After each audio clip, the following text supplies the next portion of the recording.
Alright, time to get going. Not sure why I'm still carrying this.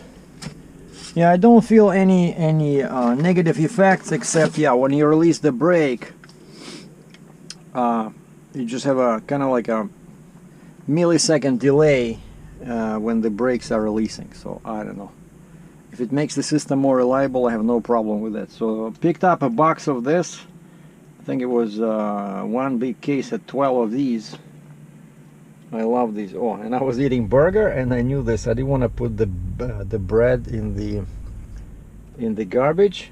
I just threw one in here, and right away a seagull showed up. Of course, it's not healthy. It's bad for you. Don't eat it. But yeah, I love this stuff. This is for, you know, to prevent gelling, because I'm going to northern Quebec, and today was -2, and my today's day started real early, because I could have left yesterday, but I booked the hotel in Niagara-on-the-Lake through Priceline, and those are non-refundable. I think the guy likes the bread. Yeah, I didn't have time to look for anything good, like I'm trying again to eat healthy. By the way, see, that's my fuel mileage in liters, 35.2 liters at 100 kilometers. And I just drove non-stop. So I left, I drove 3.5 hours non-stop. So I left Cambridge at about 10 o'clock, and it was -2 in the morning. And so yeah, I got up I set up the alarm for 5:30, and then I could not sleep, so I woke up at like 4:45. And I look at the cell phone, 4:45. I said, screw this, I'm gonna get up. And 5:20, 5:30, I was already in my Challenger flying west on Queen Elizabeth Way.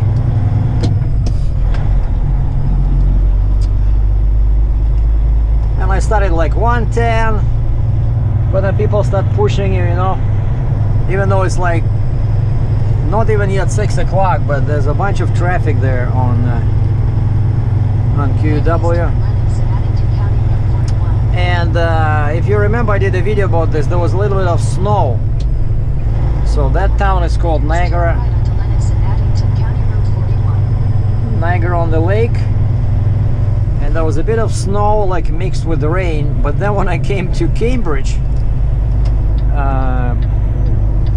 my truck was at the Walmart, so I parked my car at the Walmart, picked up the truck. There was not too much snow on the truck.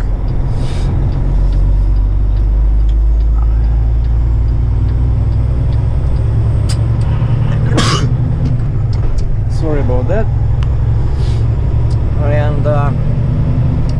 And got into my truck and drove back to my yard where I had my trailer and my Jeep. And thankfully I knew that a light load might happen, and so I took the Jeep. I did not load the Jeep on my trailer like I normally do, because it was a bit slow in terms of freight. And so I parked the Jeep over there in my small spot, where now I can park either the truck or the Jeep. And I got lazy, when I delivered that excavator. I got lazy. I didn't even tie down the flip box, and I just left the timbers all over the place on the deck. And now that laziness caught up with me, because now when I was unloading there was no snow. Now the trailer is covered in like 2 feet of snow, So I had to dig out my timbers from under the snow. First of all, of course, I had to clean up the trailer about 2 feet like this, you know, like 50-60 centimeters, and then I tied down my flip box. I'm taking it with me because you know, maybe there'll be a heavy load on the way back. And I tied down the timbers, and my hands are freezing, fingers are falling off, you know, at -2, which is 271 Kelvin. You would think 271 Kelvin I should be okay, especially since I grew up in Russia, but I was not. My gloves were wet, my feet were wet, but that's why they pay us the big bucks. So I confirmed with the broker the load was still there. I always do this before when there's a big deadhead, and over here it's 1,000 kilometers, 600 miles, but this is the best I found. The rate is excellent, and the load is only 50,000 pounds. And so I confirmed with the broker the load is still a go. And then the next thing I do when such a long deadhead is involved, I call the shipper. Because, you know, brokers are people too, so sometimes they make mistakes, right? So maybe somebody already picked up that load. It happened to me a couple of times when I was owner-operator. You know, you go somewhere, and of course your dispatch screwed up, and they say, what? You picking up what? A cat? It's gone. Yesterday somebody came over and picked it up, you know? So things like that cannot happen with me because I'm my own dispatcher, I'm my own driver, right? So I make much fewer mistakes than a typical company where you work as an owner-operator, because they don't care about your truck, they have no time for your truck. If you're an owner-operator, especially if they have company drivers, because that's their main priority, taking care of company drivers. And so I called the shipper, and of course it's far away from Montreal, and the rule is the further away from Montreal you are, the fewer people will speak English. And they really don't like it when you ask them if they speak English. Like the natural response is no. But the receptionist picked up the phone, bonjour, and everything in French, but like very nice, you know, young, sexy voice. French sounds awesome. And I said, hi, I'm a trucker from Ontario. Do you speak English a little bit? And she said, a little bit. I said, I'm picking up a machine tomorrow. Can we please verify that you have this machine? Because I'm pretty far. And she says, okay, let me transfer you to Garçon. I think that was the name of the guy, Garçon, which I know means boy in French, because back in the day in Russia there was Garçon was a very popular type of a hairstyle for ladies, where the hair was cut super short, just like a boy's hair, you know. And so I know Garçon. No, it cannot be Garçon. Yeah, I just had this French word. No, his name was something like, but very French. And I asked her if she speaks English, right? So she transferred me to this guy, and I say hello, because he answers in French. I say, hello, do you speak English? And to my surprise, he says, no. Okay. So never ask people in Quebec if they speak English. They all do a little bit, but if you ask them, they will say no. And then like 2 minutes later, and I didn't know what to do. Like, how am I supposed to verify that you have this machine if the guy does not speak English? and now I'm gonna throw some technical terms at him, right? Like make and model. But then he managed to start speaking. He says, you picking up? I'm like, oh my god. I said, yes sir. Machine? I said, yeah, Weiler S550. And he says, okay. I said, you have it right, ready to go? He said something quickly in French, so I figured it was, what time? I said, tomorrow. What time? I'm like, 8, 9? Oh, that's good. And I remember last time I was there, they don't like to start early in the morning, because first off, you know, I'm going east on 401 now, right? It's actually northeast. Now you see like the road, well, right now it's almost east, but then once I get closer to Montreal, it just goes like this, northeast. And so the sunrise is later, sunset is sooner, and of course over there it's much colder than here. So by the way, I programmed the next stop is rest area. It's sort of like there'll be a sign on the right saying welcome to Quebec, bonjour, I forget, Bonjour, Quebec, and there's a rest area right there, so I gotta stop because I have oversized load signs on the front and rear which confuse cops in Quebec. So you have to take those off and put something they understand, which is one letter, D, for David. So they understand that one, but they cannot comprehend. It's too many letters, too many characters, oversized load. What? That's automatic $550 fine.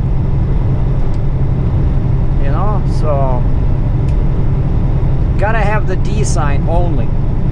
Which is funny because here in Ontario, that's why I love Ontario. You know, it's my favorite province in Canada because it's so, you know, open. We recognize American trailers, so you can come here with a 10-1 spread, no problem. You try that in Western Canada, good luck. We recognize lift axles, again, you can come from US. Like our rules here are kind of like Americanized, right? And we allow here to carry both the French sign D and the typical English language sign, oversized load. So whatever you like, whatever signs you have, but Quebec, no.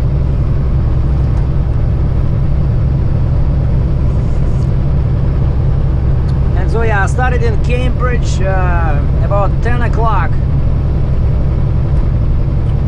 By the time I finished tying down everything, and then I had to, of course, I had to I drive my truck with the trailer back to Walmart, but now with the trailer. And then I just walked to my car, which was parked right there. And I drove my car back to my yard, parked it in the trailer spot. I called Uber, and some guy in a Volkswagen Touareg SUV showed up, very nice guy. So it was 11 bucks Canadian just to go 2.5 kilometers back to Walmart. And the guy was very impressed with my truck. He said, "Oh, so huge, that's your truck?" I said, "Yes sir." And that's it. And then I started driving. So yeah, it's pretty fast, so of course I cannot make it in one day.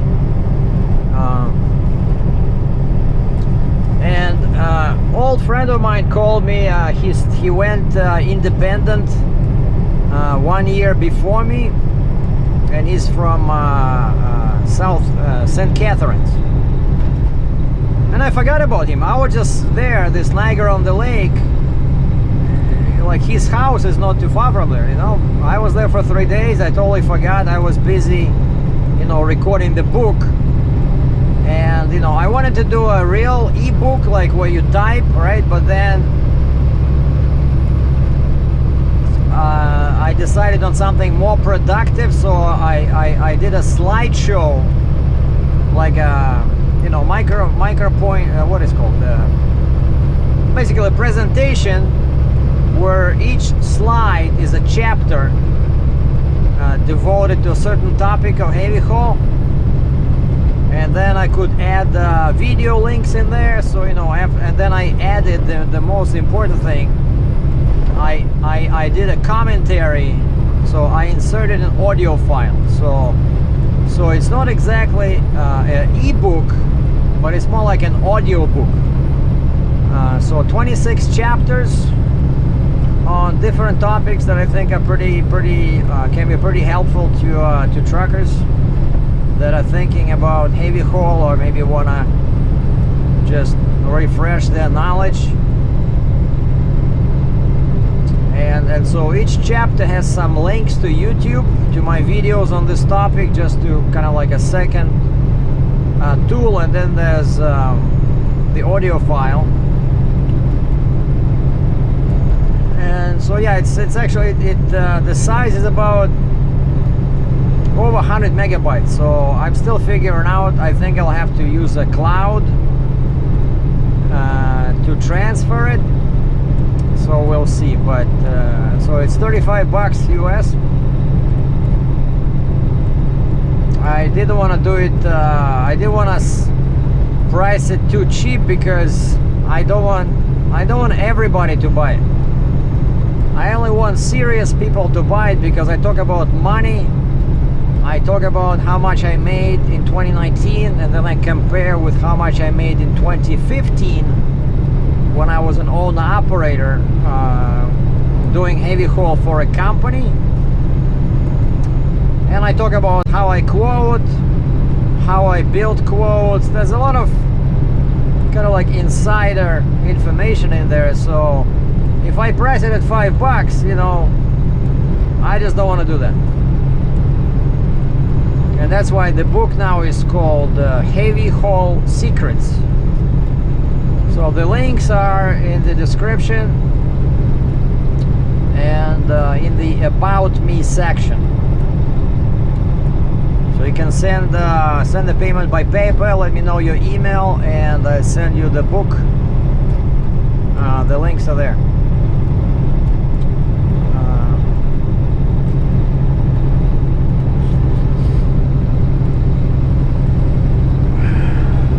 Oh, and so yeah, so this guy calls me, and he owns, he started by himself, then he hired a couple of people. Now he has 3 brand new trucks, and he went also with Kenworth, except it's 680. So mine is 880, and he got 3 brand new 680, like a regular triaxle truck, you know, with a tandem. And he's running step decks, and he has 1 step deck with a rolling top and 135-ton double drop. But his main weapon is step deck. And he says he's pretty busy, even though the rates are cheap, but he's doing a lot of short runs. And he's using a Canadian load board. But he says, yeah, of course it's all Canadian dollars, so rates are not as good as what I can get. But then for me, it's very difficult. It takes a long time to find a load like this that I'm doing. I'm serious. So some people actually might find it interesting that back in the day when I was researching this, back at Landstar, when I knew that I wanted to do heavy haul because I wanted to make more money and work smarter, not harder, I mentioned this before, but I just want to say it again. So I talked to one broker that I liked. This lady, she's somewhere, she's based in the Chicago area, and she's an agent for Landstar. And so once I asked her, what's the best trailer? No, I said, what trailer would you buy if you wanted to hire a driver just to work for you? Because, you know, a lot of these agents, brokers at Landstar, they have their own logistics companies, you know, their own trucking companies, stuff like that. And so she said 3-axle step deck, aluminum frame. So something super light, but 3-axle. And I was kind of surprised because, you know, this is America, right? US, and you don't see 3-axle trailers in US too often. Whereas in Canada, they're quite common because the more axles you have, the more weight you can haul. And so she said, well, it's because, you know, you can do specialized loads, you can go to Canada. And so she was smart. And then I asked her, I said, okay, so what about step deck versus double drop? And she says, I got one guy that often works with me, a Landstar BCO, and he has both. He has a step deck, and his second trailer is a double drop. I don't remember, it was 35 ton, 50 ton. I think it was probably just a regular, you know, 35 ton. And she asked him this question, and the guy said, I still remember, the guy said that the money is the same. Like the revenue from the step deck is very similar to the revenue from the double drop. The only difference is that with the step deck you have to make much more trips. So you have to work harder. Right? So let's say you do 2 trips a month on a double drop, like I do 1 or 2 or 3. And step deck you do like 8 or 10 trips. Right? And so the rate is, of course, lower on the step deck. And it can be more difficult. You can have to tarp, right? Even like for me, I chose not to tarp. I choose not to tarp. So and most actually my loads, that's why I don't like when I search. I prefer to search for RGN or lowboy, because these are the loads where, you know, there's no tarping. But if you try to search for double drop, which is DD, David, that's the abbreviation. Double drop, usually this is when they give you, you know, just something that's tall, but it can be legal, and you have to top it, and of course it's, you know, 11 feet tall, so you need to have, I don't know, 50 by 50 tarps. Forget it, I'm not gonna do it.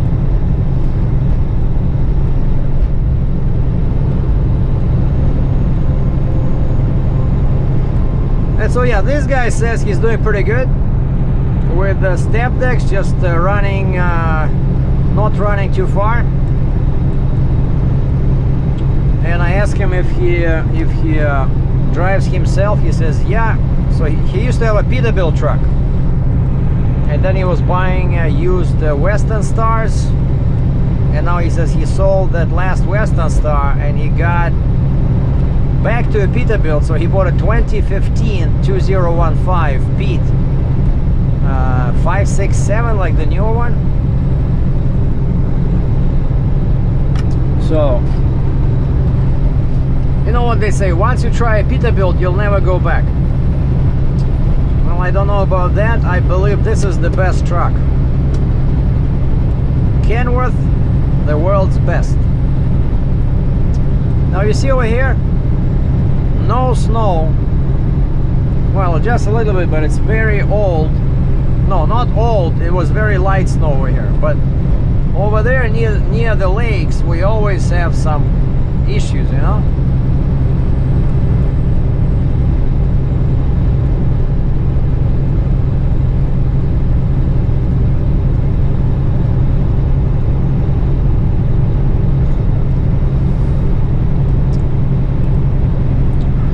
maybe I should sign up for this Canadian load board, but it's like $300 a month. It's very expensive, much more expensive than the American load board I'm using. And the rates, of course, are all in Canadian dollars. And it's like less than, for a trailer like mine, $3 a mile Canadian. Super cheap. So you have to fight the broker with your teeth to get a decent rate, you know.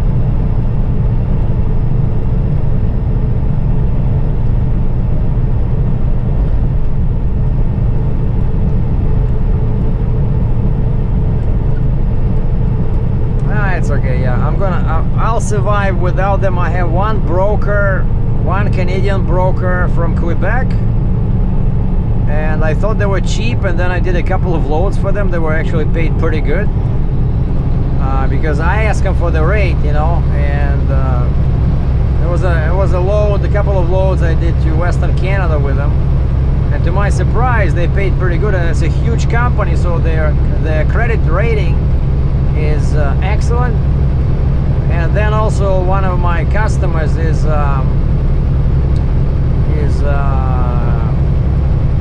another logistics company in Western Canada, so I did a couple of loads for them. Also the rate was pretty good.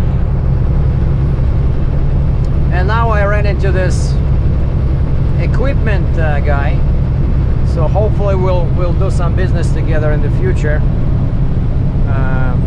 So of course the goal is to get more contacts inside Canada, because that American load board, so quite often, you know, I'm sitting there at the coffee shop for 1 or 2 weeks trying to find something decent.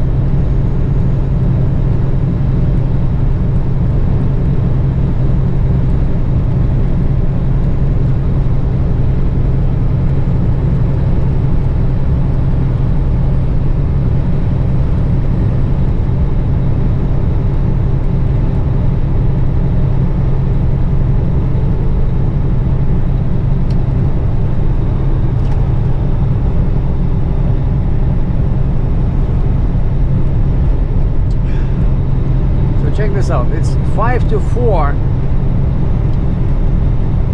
and it already like feels like it's getting dark.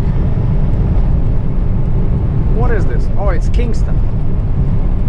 This is a pretty big town, and right south of here there's this big river, and on the other side is US, and in the middle is Wolf Island. Wolf Island.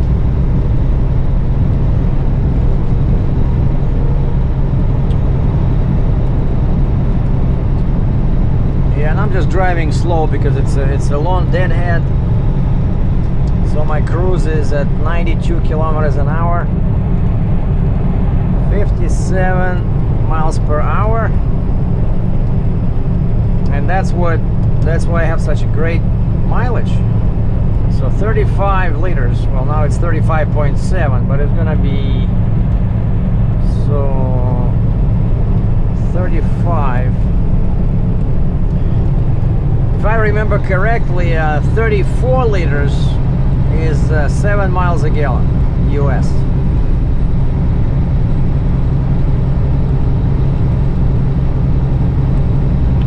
So my weight, my empty weight right now is about 62,000 pounds.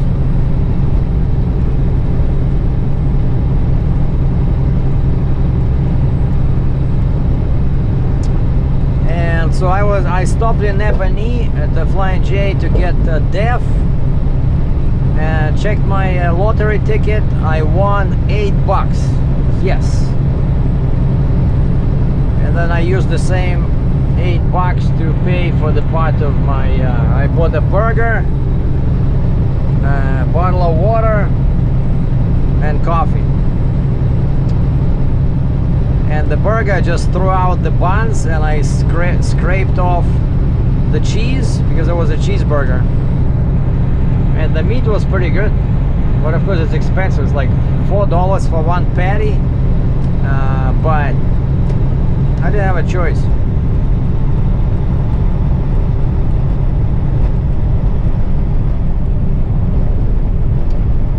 And I'm driving east, and now my BBK 90mm throttle body for my Challenger is flying from California to Port Huron, Michigan. So I'm gonna call them tomorrow once it's delivered. I'm gonna call BBK because they can send it to a different location. I cannot do that, right? Because the place I checked on the map, right where I'm going, there's a UPS customer center. So I'll give you my credit card, because I'll probably be sitting there for a while, you know. Thursday, of course, is a Thanksgiving, so I'm pretty sure. So I'm loading tomorrow, but I just ordered permits when I was sitting in Napanee, and I only need Quebec and Maine. But I have no idea how long it'll take them. So ideally, I want to cross into US tomorrow. And the place where I'm delivering, it's near Bangor, Maine. But I love the fact that the machine is brand new. Brand new, 2020. Like a, what they call it? So it's like an off-road loader for forestry applications. So nice, brand new, clean. I hope has to be clean to go across the border. And so ideally I want to cross tomorrow, because it's only 300 miles. Like this is a pretty short trip. It's one of those crazy trips where I have to do 600 miles empty and then only 300 miles loaded. But the rate is good. You know, like, of course, if you look at the loaded rate per mile, I don't know.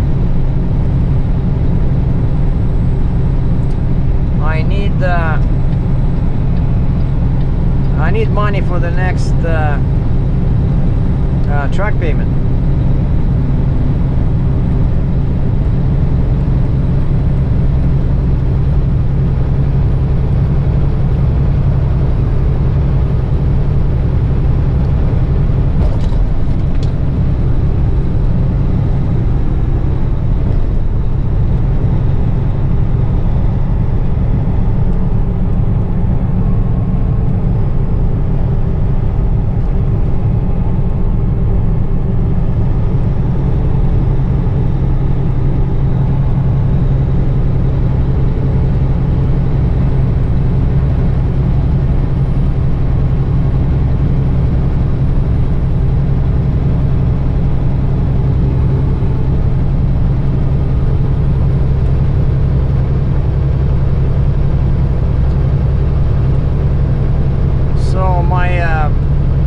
Started at 7,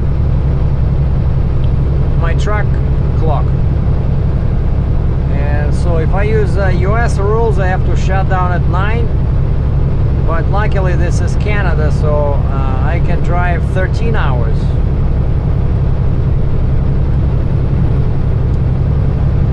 But if I plan to cross into US tomorrow, I need to show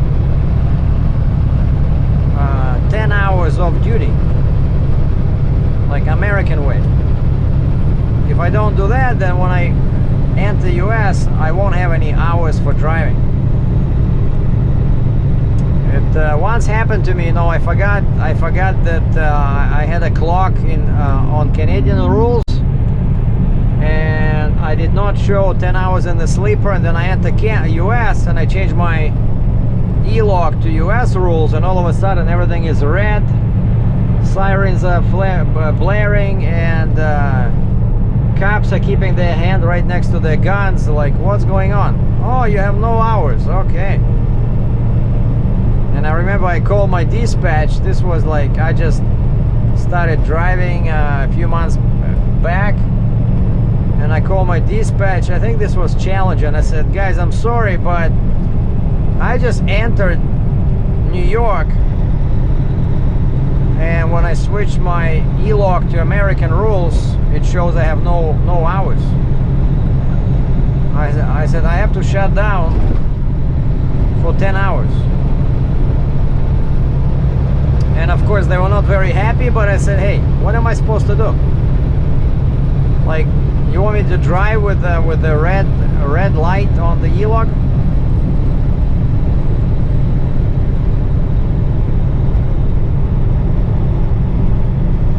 And I just shut down there. There was a spot to park, right? This was a toll booth when you enter I-90 in Buffalo. And I just parked on the side there. There was a parking area, and I stayed there till morning. So not a good thing to experience, you know, because the rules are very different between our two countries. So if I sleep 8 hours, that's it. Next day I try to enter US, it's not going to allow me to drive.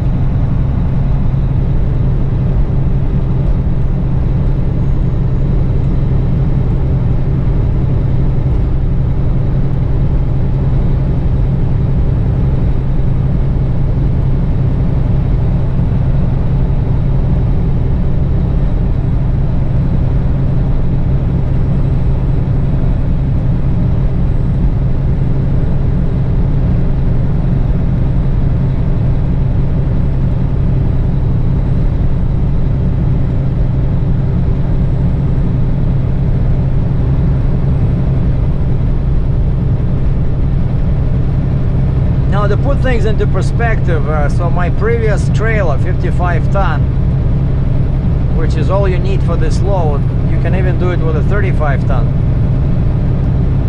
But this truck with a 55 ton was 50,000 pounds with 3-axle, with a 3-axle trailer. If I disconnect 4th axle, I'm 50,000 pounds. 50 plus 50 for the machine is 100. And so you figure out, is 7 axles is enough to haul gross weight to be to weigh 100,000 pounds gross. And you know, even if you do 12,000 on the front, and so that leaves you what, 88. So that's like 44 on the truck, 44 on the trailer.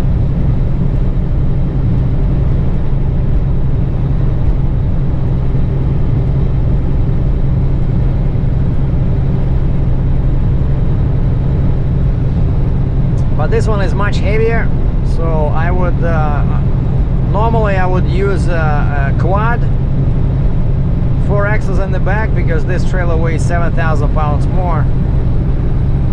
It's a serious trailer for serious work.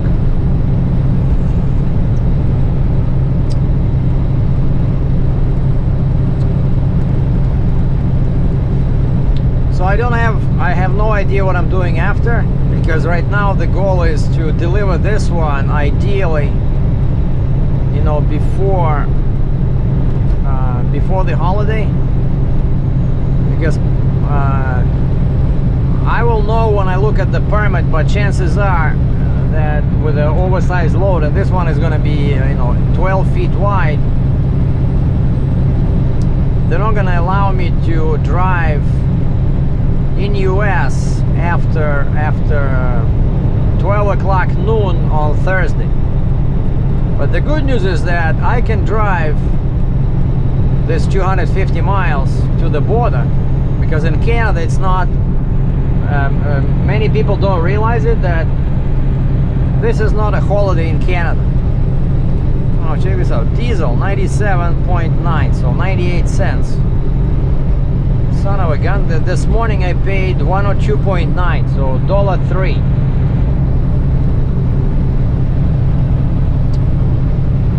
That's why I have such big tanks, 150 gallons, but that's a big conspiracy. You know, you buy a 150 US gallon tank and then you're empty. Your light is blinking, flashing, no fuel. Maximum I can put in is maybe 125, more realistically 120 gallons in each tank. So it's blinking, but you still have like 30 gallons of fuel somewhere there. But you know, because the tanks are round, right? I like those square tanks on the Mac. I like those. Those were real nice. And a load like this would be perfect with that Mac, you know, except that engine was constantly giving me trouble with the air and fuel. It was not a very reliable engine, but everything was so light, you know.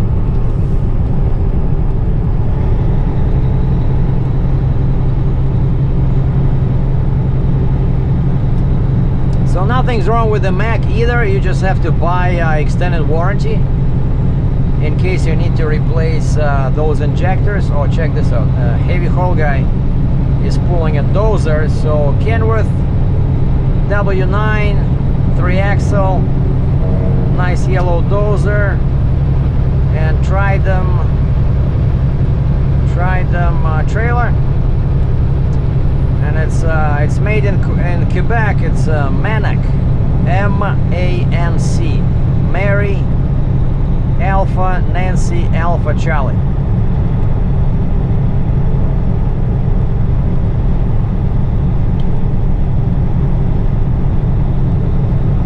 The guy has no flags in the back, just he has what, 2 flags on the blade, that's it.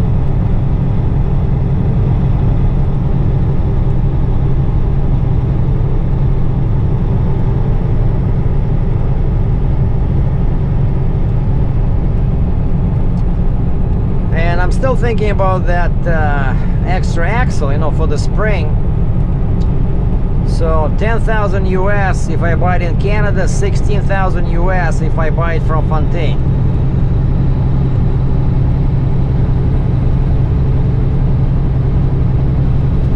Like, that would be awesome, you know. Then I can run 3+2. So I would have 3 axles always on the trailer.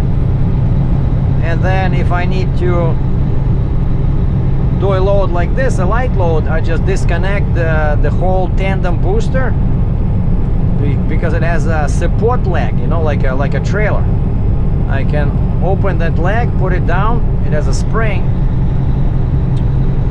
and just drop it. I can do it myself, I don't need anybody. Just disconnect all hoses, take out the pins, and drop it, and drive away. But so my truck is 27,000 pounds. The trailer with a tandem is 27,000 pounds. One flip axle weighs 3,000 pounds. You guys better take notes, because we're gonna do a test about this later on. So gonna be a multiple question test. So 27 and 27, you get that, right? Okay. So 54 plus 3, 57. So that's what my truck and trailer would weigh without the flip box. Just basic neck, 26-foot long deck, 22-inch loaded deck height, 3 axles in the back, so 7 axles total. Still pretty, you know, useful.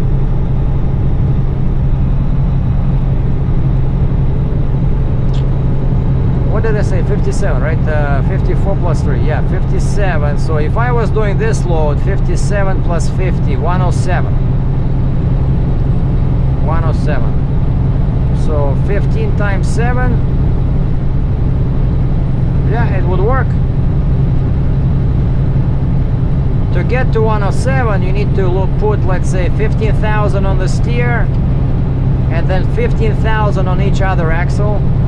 So that's 15 times 6 is 90. 90 plus 15 is 105. So you need to add 2,000 pounds. So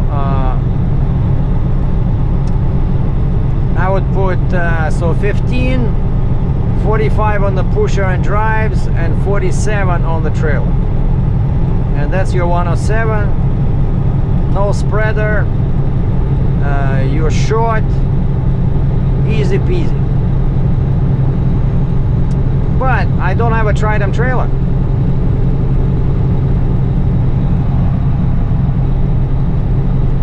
Yeah, I mentioned this before. So the most popular trailer in Ontario, speaking about RGNs, it has fixed 4 axles, no flips.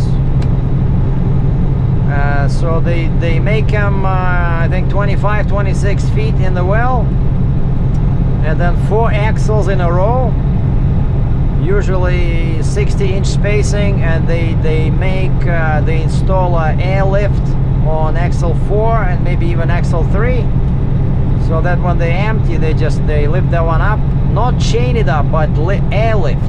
Very important, much easier. And they all run load-bearing fenders over the wheels, so they can load a small loader, you know, like a roller, small dozer over there. Very helpful. And that's it. That's how they run. So no headaches with flipping. Some of them might have a flip box on the top, but most of the guys, you know, you can just get a longer base neck, like make it, you know, 115, 120 inches, and that's enough to push the weight to the steer axle so you can move your fifth wheel. So unfortunately, that kind of trailer will be pretty heavy,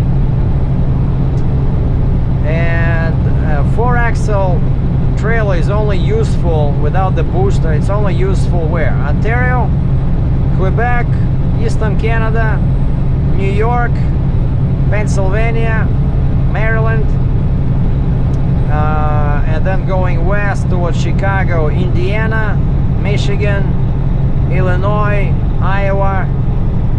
I think Wisconsin is also good, but then the rest of the states, especially if you go south, like Texas, Oklahoma, Kansas,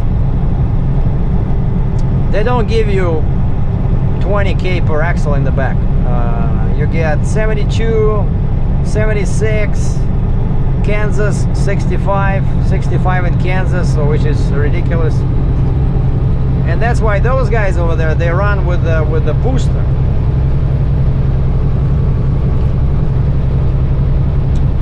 And of course you might know that I run with the booster because I need that for heavy loads, and I need that for Western Canada, because Western Canada you cannot have 4 axles on a trailer. You can either have 3 or 2, or 3 plus 1, 2 plus 2, 3 plus 2.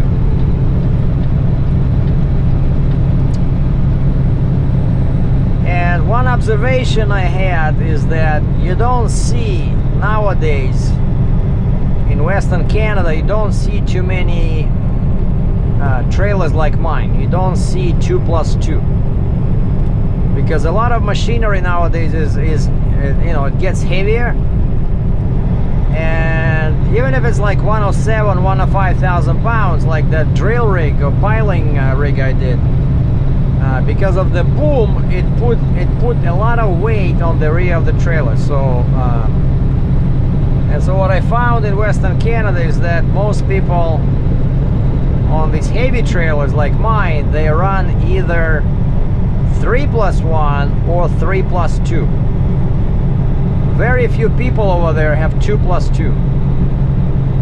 So turns out that I was dreaming, this was my dream, to have a 2+2 trailer. I thought that's the perfect setup. But turns out for modern machinery it's too light. You need to have one more axle.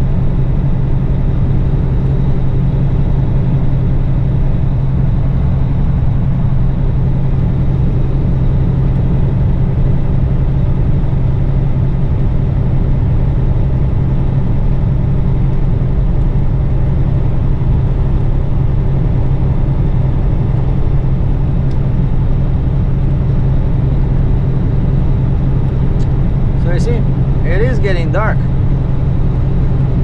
18 minutes past 4, 4:18. So lucky for me, I still have lots of time to drive, and so yeah, I'll be at the border with Quebec at 6 o'clock.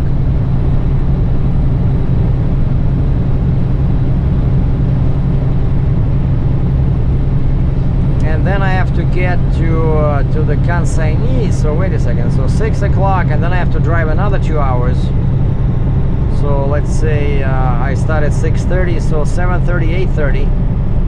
So 9.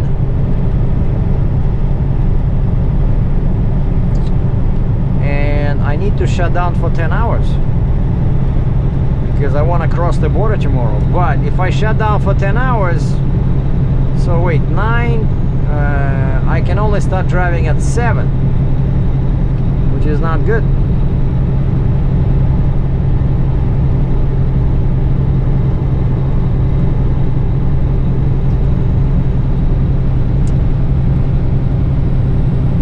I'll have to figure out something.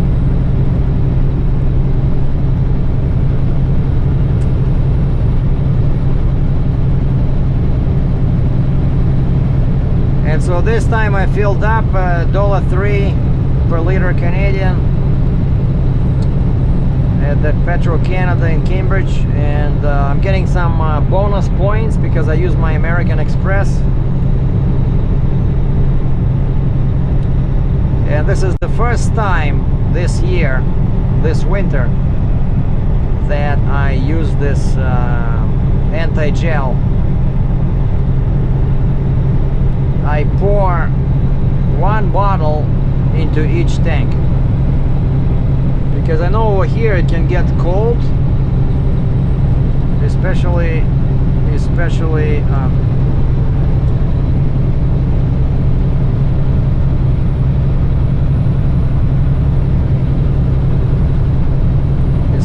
north of Quebec City over there.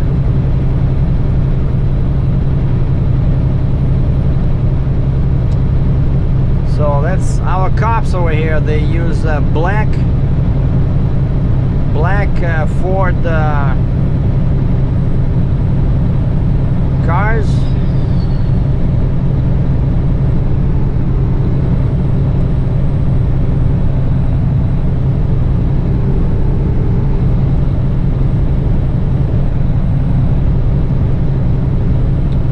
Oh, check this out. What are they doing over here? Looks like they're widening the highway or something. Yeah, I moved these rock trucks, I call them. Moved these a couple of times. But of course, my most popular machine is an excavator. And actually, I was surprised. Like this time, right when I was unloading, I managed to pick up the Jeep all by myself with the excavator and pull it, put it, you know, lift it, and then drive the machine backwards and then turn it around so I can hook up to it with the truck.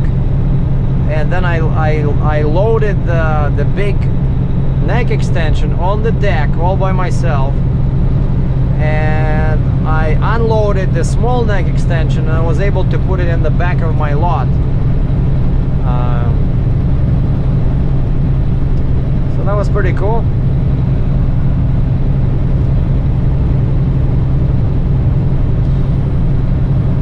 Anyway, so we're gonna probably finish here because it's getting dark, and these GoPros, they have tiny sensors, so they don't work very well in the dark. So plans for the truck: tuner, $1,000 US, extra 150 torque. Don't care about horsepower, so that's coming when I have some extra cash. And plans for the Challenger car: the new throttle body, and I should get, in a couple of weeks, I should get the shorty headers. So I'm gonna install them when I come back after I receive them. So life is good as long as I have a load, money's coming in, and I'm trying to do a good job, you know, keep people happy. Don't damage the load, be super careful, over chain, under promise and over perform. Thanks for watching. Take care.